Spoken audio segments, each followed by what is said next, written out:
Welcome everyone to Politically High Tech with your host Elias. I have another great reoccurring guest. If I give you the nickname, you might get it right. You might get it right quickly. The spicy liberal.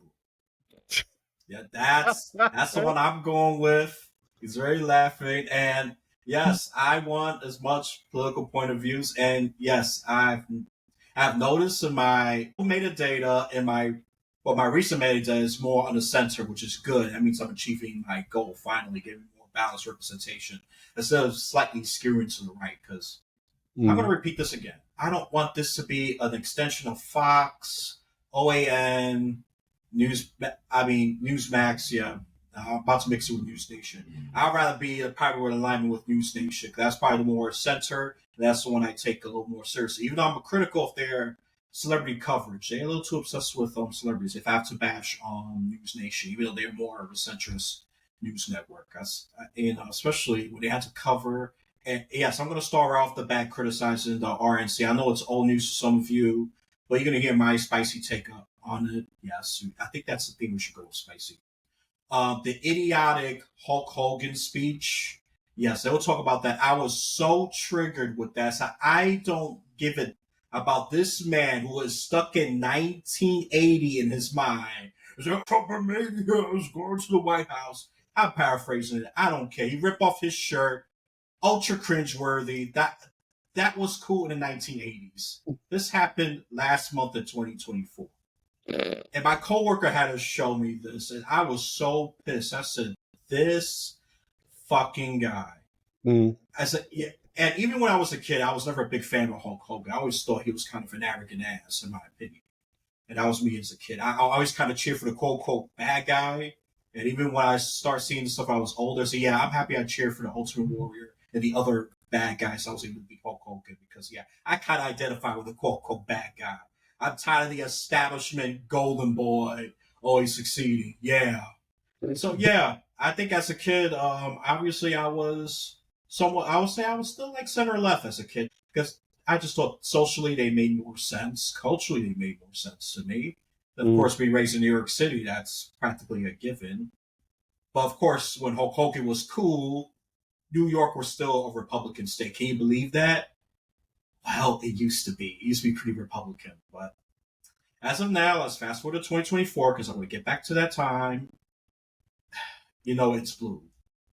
Even though Republicans made their gains, but I think they're going to lose a lot of their gains. That's my prediction because they're crappy center right people. These are the kind of people I'm supposed to agree with more, but they're stupid. Some of them, and some of them have been sold out by APEC, and people ain't going to vote for that crap. Okay, but before I go on, this is going to be a free-flow political conversation. Let's welcome back Kristoff Morrow. He's a multi-talented guest. You're still doing writing, right? Yeah. Yep. That's his current. He has his current profession, but he's done so much stuff: military experience, dispatcher police. The list goes on and on and on. And if you want to read his profile, I will definitely link it. So, how can I put this? Let's introduce yourself to the audience. What do you want them to know about you? I'm Kristoff Morrow. I am originally from the Deep South. I'm an award-winning journalist, an award-winning photographer. Like Elias said, I did 911 dispatching for the police. My brother was a cop too. Shakespeare. I have Tourette's. I'm a U.S. Navy veteran, and I've published 2 books so far called The Second Son, volumes 1, 2, and 3. Shakespeare. He's being humble. He's done a lot more than that. Check the profile, if you know what I mean. I'm saying this like that. The RNC had their circus. I try to avoid all RNC coverage because I already knew it was going to be circus. And sadly, they gave me feeds of it. I'm subscribed to certain right wingers like Mark Dice. He showed me about how Matt Gaetz trolled. What's the former speaker saying? Oh, Kevin McCarthy. I said, I don't care. That's not gonna help with this country. That's not gonna solve anything. That's just 2 old children fighting. I don't give a damn. It's just how can you make America and then and the world better? That's what I care about. But Mm. the RNC was a clown show for the most part, and people who love Republicans are going to go there no matter what. And I'm going to quote Trump again. He could shoot someone on Fifth Avenue, they'll still attend, and it'll be a full house. Okay, so that's how hard line they are. That's how much red pills these people have been taking. So Trump could do something wrong, he dress like a drag, they'll still vote for him. Yeah, I'll go there. Trump could dress like a drag, and they'll still vote for him because it's Trump. You cannot vote based on personalities. Look out for the country. And that's just not for the right. The left is slightly different. At least they have ideologies, but some of them I disagree with. They at least try to fight for ideas. I think the closest thing that people would like is Obama. Like, even some Democrats have rejected Obama because he's not progressive enough. He's not cool enough. So that's a slightly different issue for the left side. But anyways, what kind of trends or news has caught your attention? That's the thing. Like recently, whenever the Trump assassination attempt happened, first I knew right away. Like I knew that it was not like a coordinated, like any kind of conspiracy thing based, like just because first of all, like Trump's not a very good actor in certain, like it's he's truly not. He doesn't mask well. Like if he's feeling any particular way, some kind of way, he's gonna be who he is, how he's feeling. He was he was coming out to do the RNC speech, and I could see like genuine fear in his face. Like someone actually did try to take him out, and he was legitimately afraid of that attempt happening again. Frankly, I don't blame him. I don't know anything else surrounding that issue other than this about the Secret Service and so on. But what it did though was really extraordinary. It really upset the entire. I know that, for example, like Trump was saying that he wanted the money back that they spent on campaigning against Joe Biden. And there's a couple of things like, okay, so I had three things that I was going to say. Oh, the Supreme Court. The fact that the candidacy is changing. I'm curious if they're going to try some kind of Supreme Court ruling to say that the names on the ballots can't change this close to an election or something like that. Because I mean, they overturned Roe v. Wade without any really like helpful or worthwhile precedent against it. You know what I'm saying? So they undermined the rule of law like very readily, and like just I fear in that way. So I'm concerned whether or not they're going to do something about that. If they're going to intervene on behalf of the Republican candidate on behalf of Trump. I don't know. That concerns me. And I knew that I knew that whenever Kamala Harris became the candidate, whenever the Trump assassination attempt happened, I was like, this is over. It's over. Trump's going to win. He had that photograph of him with his fist in the air and he's bleeding from the side of his head. And I was like, that photograph is going to live forever. And that's going to be the photo that everyone's going to sport and sort of celebrate whenever he wins. And then, I mean, I couldn't believe it, but he actually dropped out. Joe Biden actually dropped out of the race. And now they don't know what to do. They don't know what to do with Kamala Harris. And weirdly, I think that Kamala Harris was someone that seemed really disingenuous, I think, to a lot of people. And rightfully so. Like, she just doesn't look like someone who actually holds the views that she talks about, like before she became the nominee for president. But now I feel like she can be who she wants to be. And she has a confidence that's different. If you've ever seen the interviews of Hillary Clinton after the presidential election and she's already lost to Trump, she's a likable person. I never liked her before the election. Like before the election took place and she lost before that, I was really super ambivalent about her becoming president. But it was, it felt like we had no choice sort of thing. Like it was like the establishment had chosen a candidate. And I was a big, Bernie Sanders supporter. And I felt like the whole nominee process was undermined in its legitimacy by the DNC in a lot of ways. But to see her afterwards, she was like a likable, genuine person. I think that Kamala Harris is able to embrace that early on because she has the authority, because she has the power. She's in play. I'm just, yeah, I'm I'm encouraged. I mean, to your point, I think it's like high stakes situation that they feel pressure, they can't really be themselves. Because they Hmm. try to be themselves at that time, they have a greater chance of losing or they'll be at a disadvantage. I mean, look, we all face pressure, and some people just more resilient than others when it comes to that. Yeah, to your point, I think Kamala, I have seen some of her recent interviews, and she's definitely doing better. Hmm. I would say definitely a better. And my biggest thing, and I even told Kamala's going to have to win, is she's going to have to adapt 300 miles per hour. She has to adapt really quick, which is unfortunate. Joe Biden should have dropped out early. That was my hot take. I got criticized for some liberals on that. You a Trumper? I don't need to be a Trumper to analyze that. You whatever.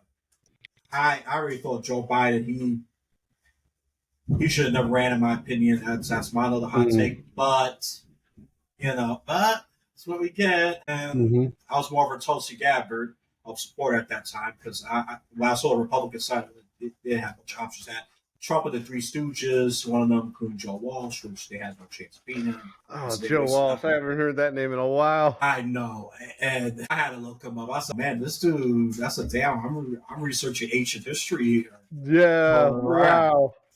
yeah. Joe Walsh. Yeah, now he's making Oh. himself relevant in Piers Morgan. I haven't watched. I mean, it's entertaining to watch for me. Even though I think Piers Morgan's been disingenuous at times. Yeah, Joel Walsh is one of the speakers over there, and he's still Republican, but he's just super anti-Trump. He's with the Lincoln Project people. So I'm Republican, but I'm anti-Trump. I gotta make sure I'd rather pick Kamala than Trump. His words, not mine. Go watch a Piers Morgan clip. I'm not gonna link it. You find it yourself. So I'm too lazy. He already got enough clout. Okay, Mm.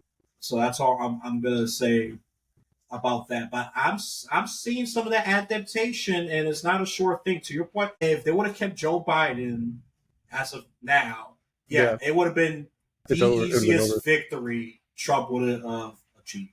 Because let's just be clear. I mean, prior to the Kamala Harris change, Trump never polled this good before.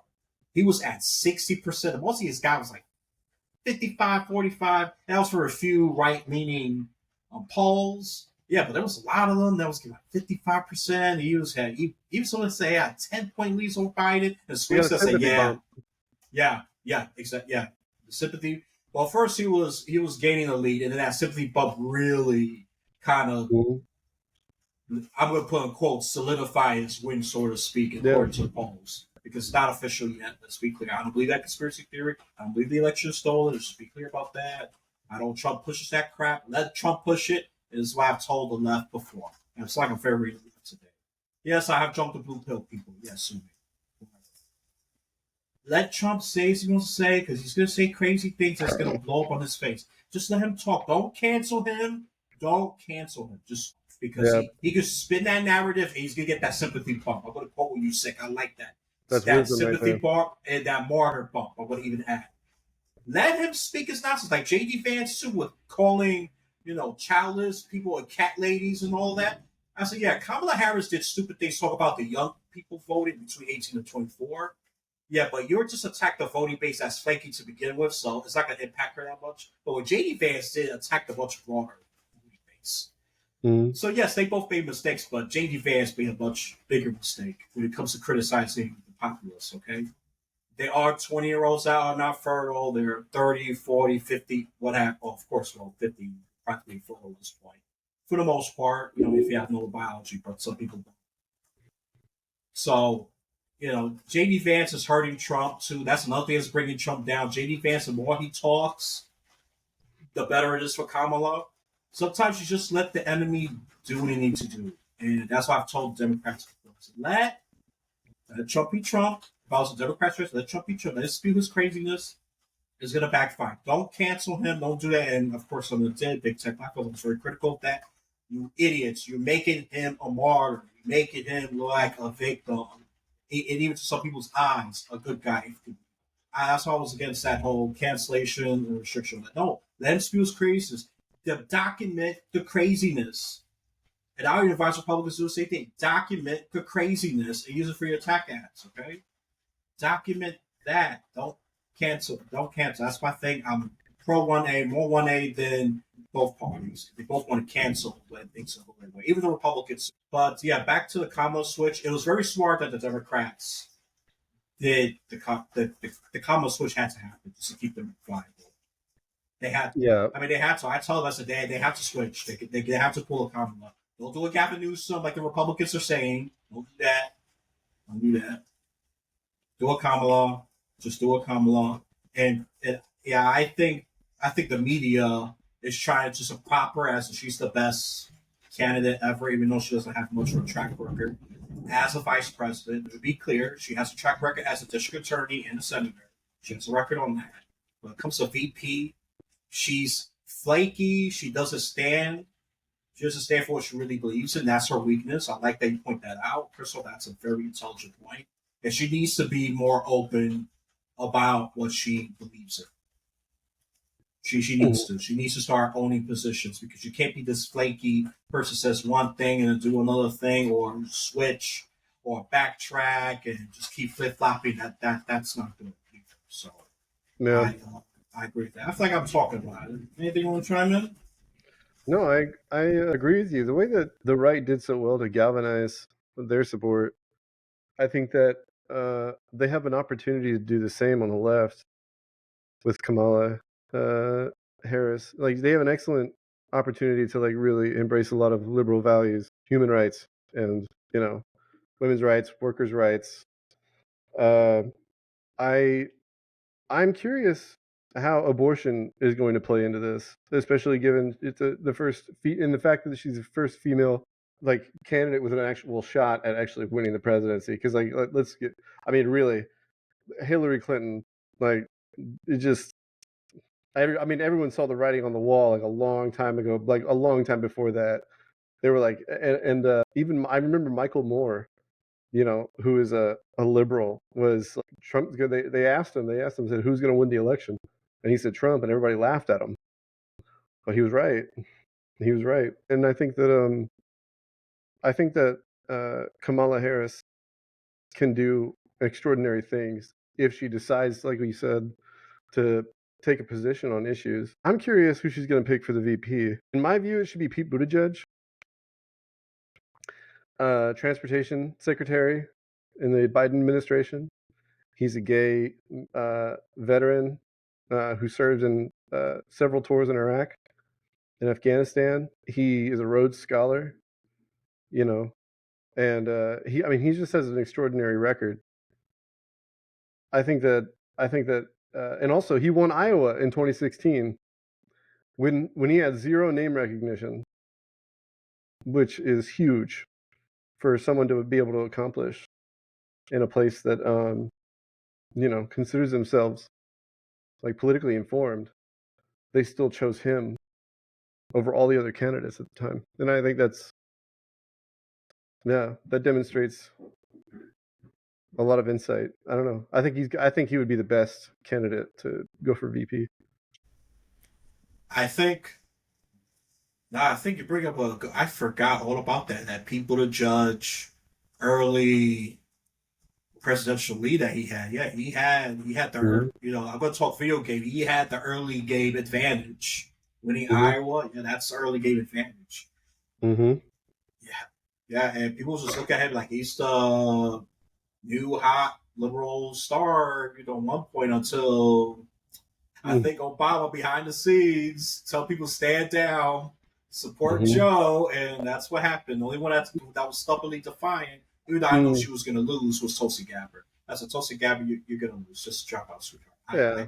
I'm a realist. I like you, sweetheart. It's mathematically impossible at this point. Come on, just it's get curious. out. It's curious why the 2016 election went as it did. The only reason that Joe Biden didn't run in 2016 was because his son died. His son Beau. Now, if Beau had never died, then he would have run in 2016 against Hillary to win and he would have won the primary. It would have been like he would have been handed that torch directly, and there would have been no real nominee process. And I think he would have beaten Trump back then. He would have beaten Trump in 2016, and then this would be his second term in 2020. and we'd be dealing with a different situation. But it's so weird. It's so weird how a single person dies and it changes the entire political landscape like it did. The only reason he didn't run, he said it was because his son died. And I think it's so wild to think about alternative history. It's good, interesting to speculate. Yeah, it could be fun too, or it could put you in a rabbit hole. What, whatever. When I'm born, I like to think of alternative history. So, what if Trump was just never elected? Well, I'm going to be lazy. Just take your example because it's a good alternative history. Yeah, I'm pretty sure if we have multi-universe, I'm pretty sure we do. There's a scenario like that playing to the Mm-hmm. T as you're describing it right now. If there was no, or maybe Trump never exists, how would a political landscape would be? And besides, It'd be just wild. It would be yeah, wild. or probably a universe without Obama. I wonder how that would have been. Will we not have a first biracial president? I don't know.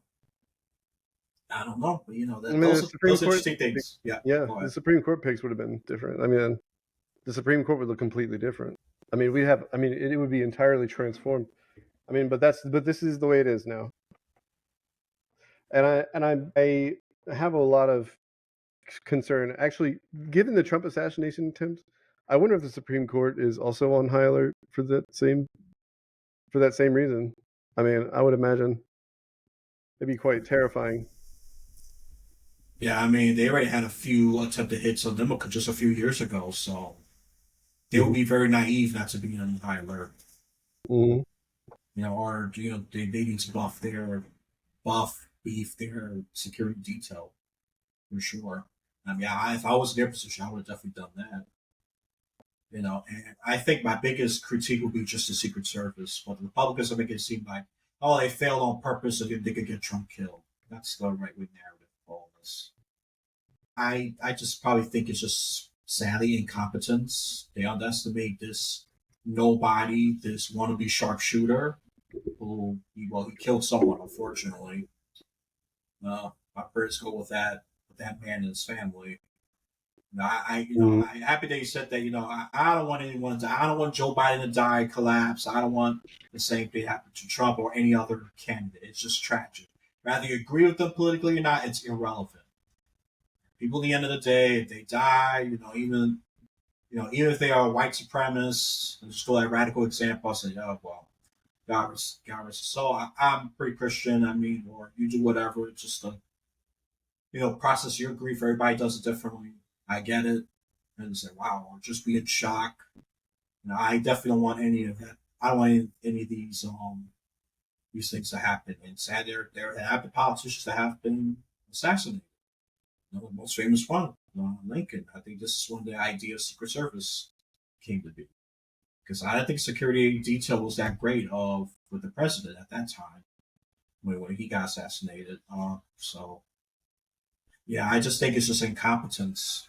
Really, I think that's what it boils down to. They ignore reports, they ignore people saying there's a shooter in the roof, and I think that's all it boils down to. It's just incompetence. It's not they just doing it on purpose for Trump to die. And some of the left wing narrative will say, "Oh, this was staged so Trump could have higher boosts in his polls." And that's another one. So, oh my lord! So I'm just waiting for the facts. Can both of you just shut up and let me process this properly? Instead of just putting these conspiracy theories and lies. And the Bible does say this: lies spread faster than truth. Yeah, I said, just wait for the facts. I just think it boils down to its incompetence with the Secret Service at the end of the day. And now, of course, we held to account. I'm happy that the director resigned. And they need to clean house and change leadership. Well, if you ever go So, to DC, you'll see. I mean, a lot of people think the Secret Service is about like 50 people or something, and like these, like it's a very small unit detail, like it's a very small detail. It's not. It's the Secret Service is massive. If you go to DC, they are parked. They are everywhere. They're all over the city. It's incredible. It is incredible. Like the amount of people that are actually member to the Secret Service is extraordinary. I was shocked because I thought it was a relatively small thing, but it's not. It's not. It's big. It's big. It's a lot of people. So incompetence is to me, just like you said, it's much more plausible than any kind of conspiracy. Shakespeare. I mean, I would love to say this quote: "The truth is stranger than fiction." I mean, sometimes, or sometimes the truth is just plain and boring. Mm-hmm. Now that I'm Mm-hmm. gonna just rephrase it like that. It's not, it's super exciting, and it doesn't have to be super exciting. Uh, I'm just happy he's doing all right. Have his little ear cushion that he rocks with sometimes, but I'm happy he's doing all right. Yeah, that's all I have to say about that. Yeah, so Kamala, I'm just gonna go back to the vice presidential pick. That is gonna be an important decision for her because this No. person could bring her down, which she cannot afford because she's in some polls right now. She's beating Trump by 2 points as of now. Kamala's already getting some lead. She cannot afford to make sadly big mistakes. It's so unfair because she has to play catch up in turbo mode. Mm-hmm. You No, know, she's got an extraordinary amount of name recognition already, though. So yeah, she's and a ahead, lot and of nobody knows what her yeah. views are. Like nobody knows, and that's more of an advantage than a disadvantage right now. I think that if the fact that she hasn't come out on a bunch of stuff is very, very deliberate. Because if like for example, and that's the other thing that reminds me. Okay, so Trump, he really doesn't know what to do with her candidacy, and I don't know if he's going to try to bring out some of the same players that he had during the 2016 election and the 2020, like John Bolton, and you had like Steve Bannon and what's that guy's name? Papadopoulos, George Papadopoulos. Some of these people that were really a large part of like what was that guy's name? I can't remember now. He had a weird. He was a real skinny guy. It's gonna drive me crazy. Steven something. Steve. I don't remember his name, but anyway. Yeah, because you can't. I don't think he's going to be able to harness that magic again. No, no, he cannot. I mean, that's the thing. He is channeling that 2016 Trump again, and so I'm Hmm. not sure that's gonna work. I don't know. You need a new 2024 Trump. I don't know because he's already attacking the. What was the recent conversation with the national black journalists? Yeah, Hmm. he already went hard on Rachel Scott, and I was like, oh. And it's funny. It was mixed reaction. The left made it seem like he got all boos. No, it was mixed reaction. There was some cheers and there was some. And I think even I don't think boos. It was more like reaction. Like turned off. Yeah, so it was mixed reactions. Is he going to win the black vote? Of course not. Let's just be real. Let's just get that out the way. There's some Definitely not speculation. now. Black voters were already have been 90%. They were 90% in every election, basically. At least 90% uh, on it, like both genders, all the gender, every gender that in the black voters they got 90% of those voters. I Uh, don't know. Trump's and gained some lead among black men. I mean, he might have before, but I don't know about now. I think that it's it's going to The change a black lot. women are still with the Democrats. That's locked. Okay, let's be clear. But among black Yeah. men, that's an interesting dynamic, and Latinos is interesting dynamic. I mean, the Republicans has lost a little bit of gain of the Latino people, but yeah, because Republicans were getting a decent amount of Latinos, both men and women. That one, the Republicans is definitely getting a bigger momentum on that populace. Um, yeah, but Democrats still got the majority of them. Let's be clear; they still got the majority of Latino people, but it's definitely not as wide as the black population. It's probably more like 60-40, still favoring Democrats, while black is more like overall probably 80-20 favorite Hmm. Democrats. And Asians is a bit interesting, but Democrats still got that on locked as well for sure. Like almost every minority group, Democrat, Democrat, Democrat. I mean, I that's a simple way of putting it, but that's the truth. it's a dem. I mean, they've taken and black voters have like voiced this too. They've talked when they've been in when I've seen black voters interviewed about this.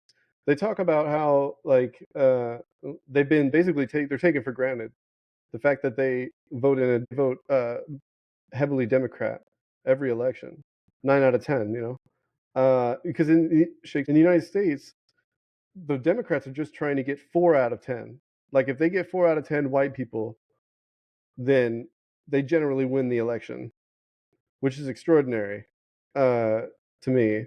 And it makes me wonder what kind of issues they're going to be bringing up to not necessarily to appeal to black voters, but I feel like the only social issue left, and I've talked about this before, maybe not on the show, reparations.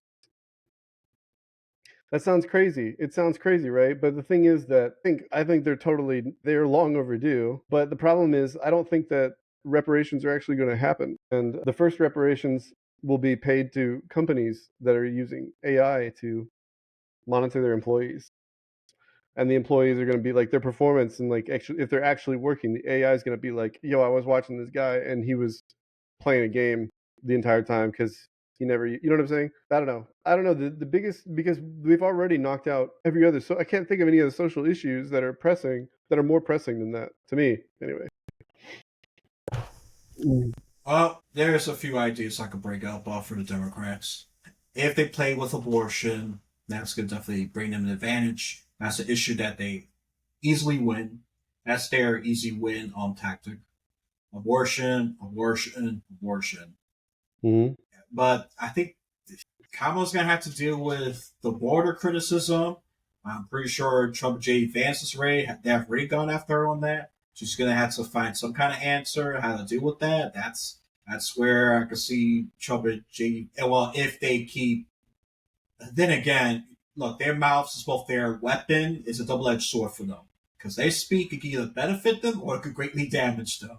Mm-hmm. They've been very reckless with their mouths. But if they focus and attack her on policy, not that she's an Indian black woman. Once you attack her there, which they already made that mistake, boost for the Democrats. And that's what they wanted. Is that Trump, dude, you know they're going to use identity politics as a bait. He falls for it almost every time. If I was a Republican strategist, I said, no, attack her on the record. On the record, on the record only. Stop with the personal attacks. But Trump's like, I won the presidential election, so shout out, let me do my thing. He listens to a lot of advice, and this is why he has mixed success. And J.D. Vance, too, he better stop just going along with Trump blindly, because some of the stuff he said, especially about Hindu being racist, that's a joke. Well, that joke you lost everybody with that joke, because it's not just confusing, it doesn't make any damn sense. But if I was a Republican strategist, okay, let me switch to Republican side real quick. Just attack her on the record, order. Very bad she can't keep calm in the interview debate, even though that's slowly dying down. They gotta find a new attack on her. Yeah, just don't do the weird laughs, Kamala. You're already doing that. Stick to that. No, I have to agree with Trump on that one, sadly, because it's pretty freaky.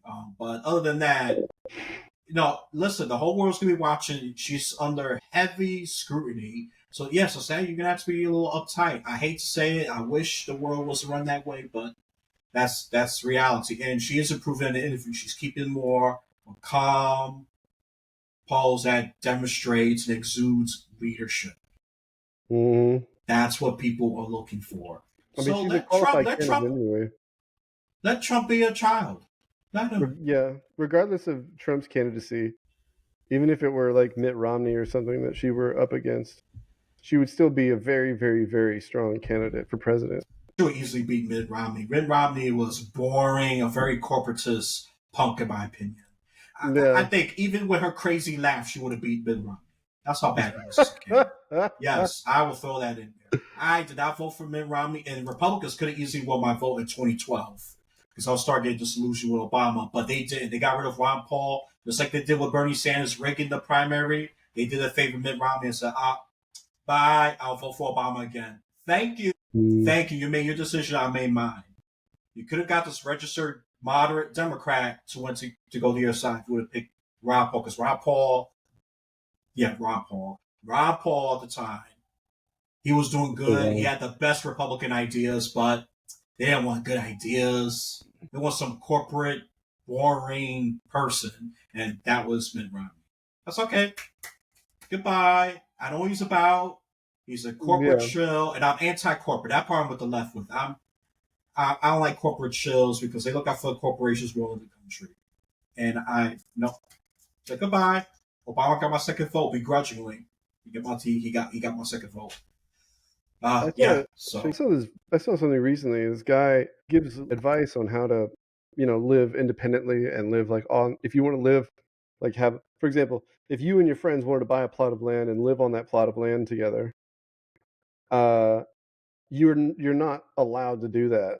If it's not zoned for that, then you're not allowed to do that. But if you and you can actually be fined. Each person that lives there, each household would be fined individually. But the thing is that if you were a corporation and you bought the land and then you had people living on it, then they can't. They can only find one entity. Isn't that strange? That's really, I mean, so I think it speaks to a larger corporate privilege. That's, I think, that you just sort of alluded to a moment ago. oh yeah, especially my criticism to Mitt Romney. Yeah, I did allude to that. Yeah, no, I agree. Yeah, I think if this is gonna be a very weird example, work with me, audience, or roast me. Do with you well. I'll be fine at the end of the day. It's just words at the end of the day. Rather, I value them or I reject them. That's up to me. Mm-hmm. If a person can register themselves as a corporation, whatever, you actually get some tax benefits. You get some privileges. So, No, people, if you have some spare money, you don't know what to do with this spare money, register yourself as an LLC, do a business you're passionate about, you're going to get some tax breaks. Okay? which, yeah, Disclaimer, I am not a tax expert, so do not sue me for any tax advice. If you listen to this, nobody with tax advice, you're a fool. Okay. Anyways. it is I gotta, interesting. It is yeah, interesting. so. But I think those benefits exist. Some of them are thoughtfully uh, advanced. Like it's not just silly. I scratch and like corruption. It's truly like because like we need businesses. We need successful businesses.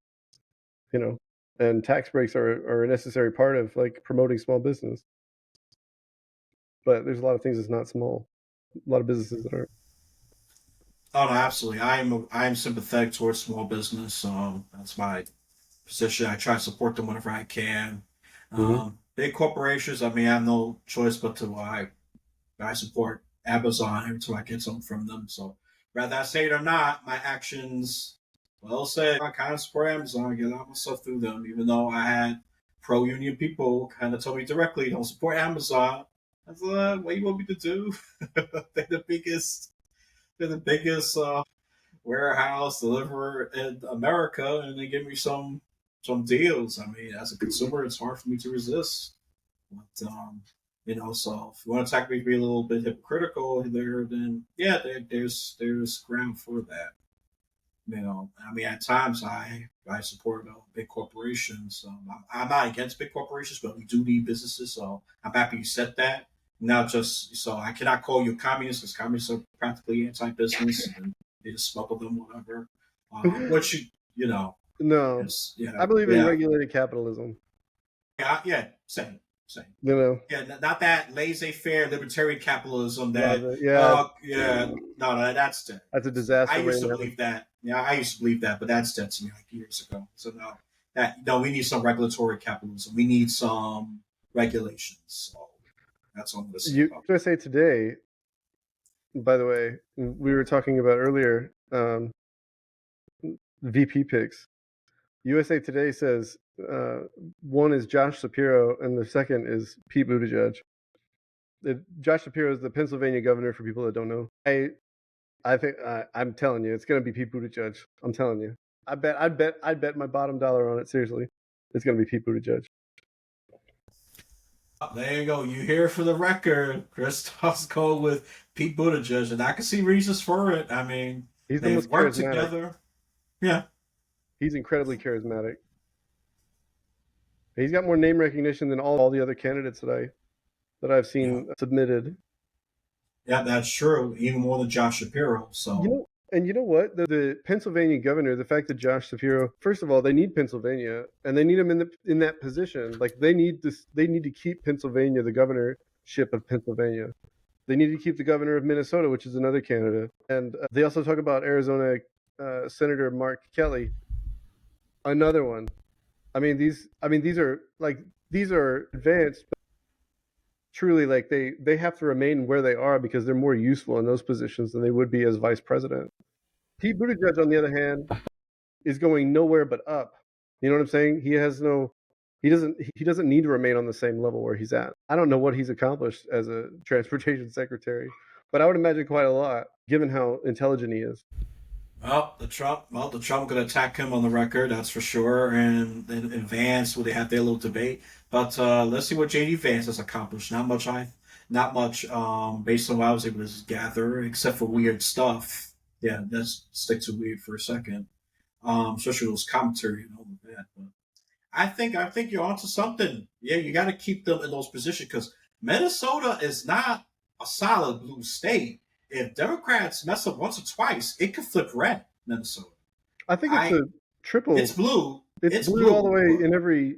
It's blue. It's a trifecta. It's a Democratic trifecta right now. yeah, but yeah, They but have the by a slim state house, majority. they have the governorship, and they have the Yeah. Supreme Court, the state Supreme Court. I think they're all I blue. think for presidency, it's not as solid blue as people want to think. Oh, Yeah, for the I presidency. see. I'm talking about the presidency. Oh no, in I terms see. of Yeah. state, no, Minnesota's still blue. No, it's still blue. To your point, it's still blue. Interesting. That's an interesting. That would be an interesting disparity departure to see Yeah, Minnesota yeah, voting yeah. Republican. Yeah. And I think Republicans have made some gains there, but not but don't underestimate because that small gains could increase. So I to your point, they need to stay there. They're better just to keep that spot blue. Well, the more people that vote generally in every election, the more that voting is available. Democrats win those elections, and I would imagine that the fact that the state Supreme Court and the governorship and the legislature, those three things are going to enable the most voting, like the biggest turnout, and the more turnout, the better it is for Democrats. In states, I'm curious how states are going to. I don't know. It doesn't feel as contentious. Am I alone in that? Like, it doesn't feel as contentious in terms of, like, back in 2020, we had people with guns like sitting near voting booth, like sitting near voting centers, like they were armed and masked and just sitting there, just kind of in Texas anyway. And I was like, oh my god, like this could be catastrophic. Well, it's not that crazy pandemic restriction, so let's get that thing out of the way. That made people loony. That Mm-hmm. played a major Mm-hmm. role in that, and I was against some of the restrictions. I would have done a plan just to separate the vulnerable, have safe zones for those, and then have the regular society continue. But they'll have to draw some zones and things like that. Yeah. But that would have been my idea. Yeah. As a moderate, just to keep vulnerable people safe and let the rest of society kind of run as normal until the situation is contained. But that would have been one of my ideas. And this is why I bash the government. They should have created more grants to expand hospitals, especially if another pandemic happens, at Mm-hmm. least by 30% nationally. I'm a cat. Shakespeare. So that's Yeah. it. So that's all I'm going to say about that. That's me. Attack just the government in general. I don't care left, right, center, whatever. That's why I think they're not taking. We are not learning our lessons from that unfortunate year.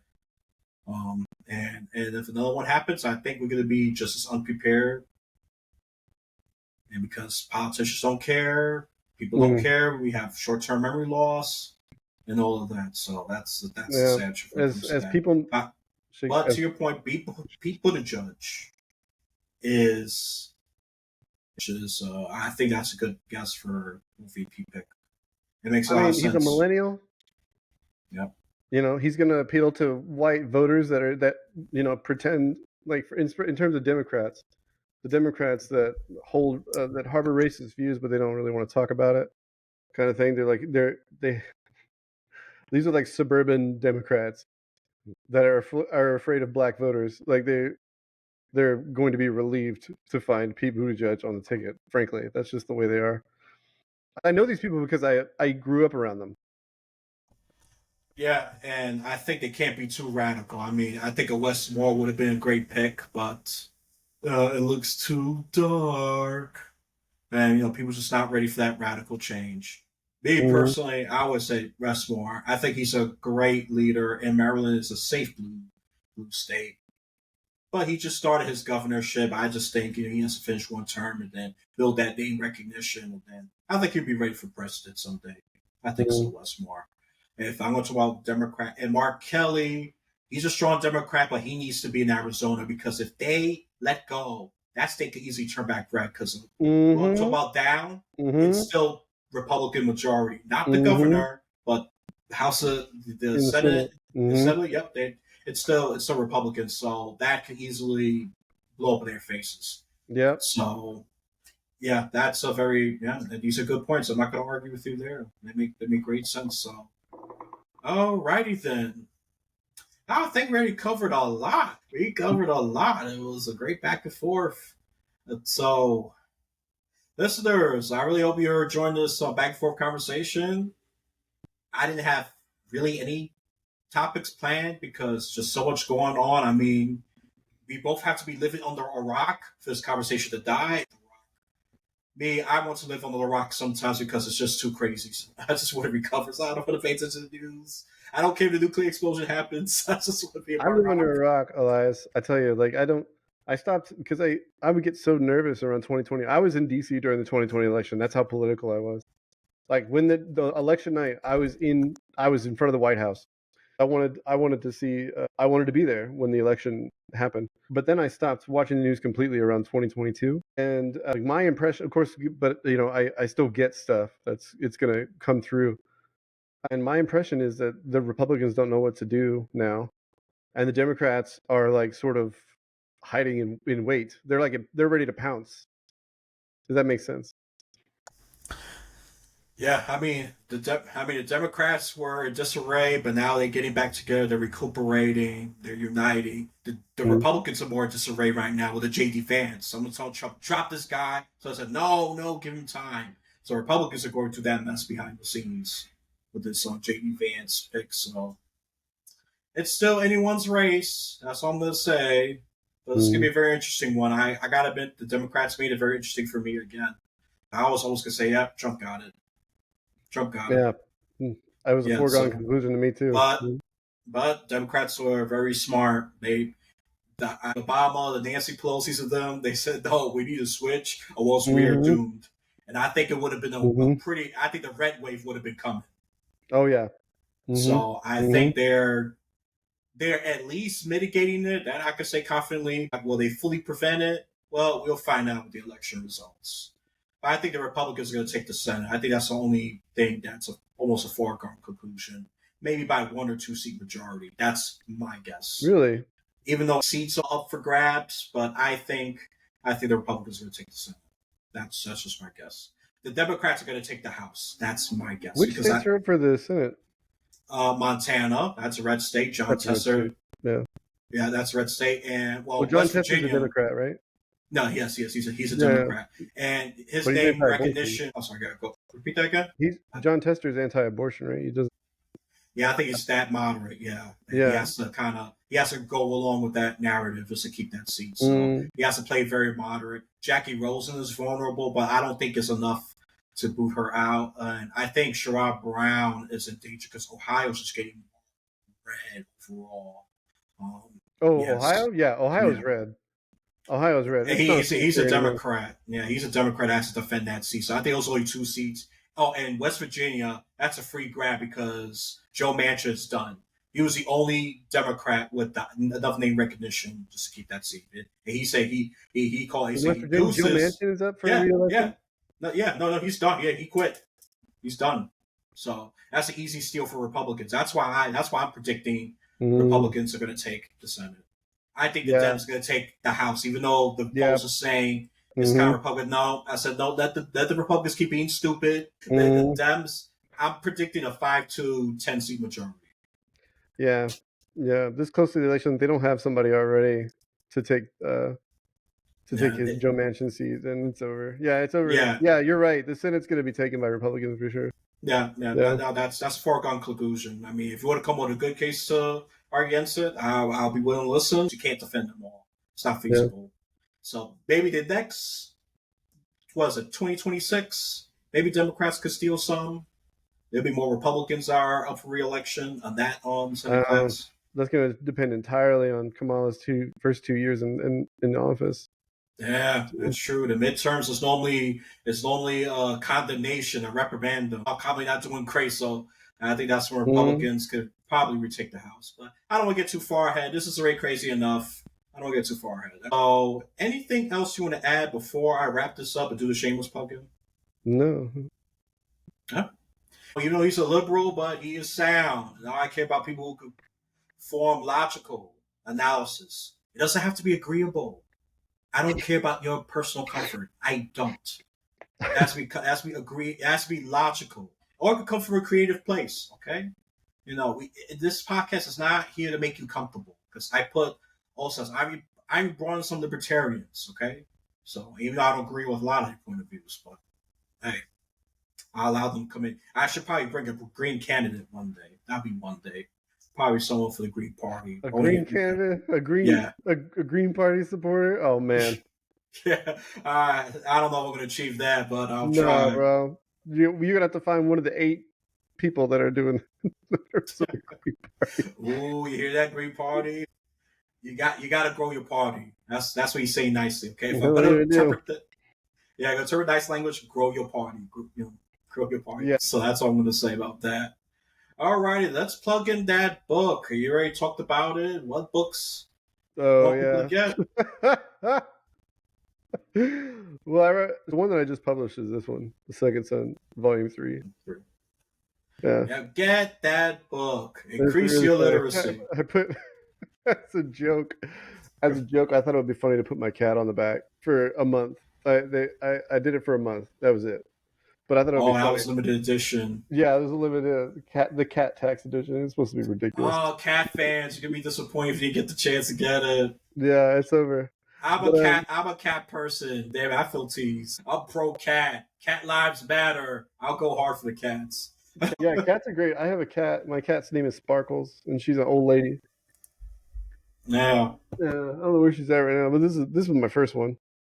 But anyway, it's an epic fantasy. It's like 3 storylines that all come together, and you know, it's about a lot of stuff: pirates, giants, empire, slavery, battleships, all kinds of stuff. It's pretty dope. If you want to escape this dual political reality, get that book. Trap yourself into a fantasy world. Yeah, at least temporarily. So there you go. Alrighty then. So, from wherever or whenever you listen to this podcast, you have a blessed day, afternoon, or night.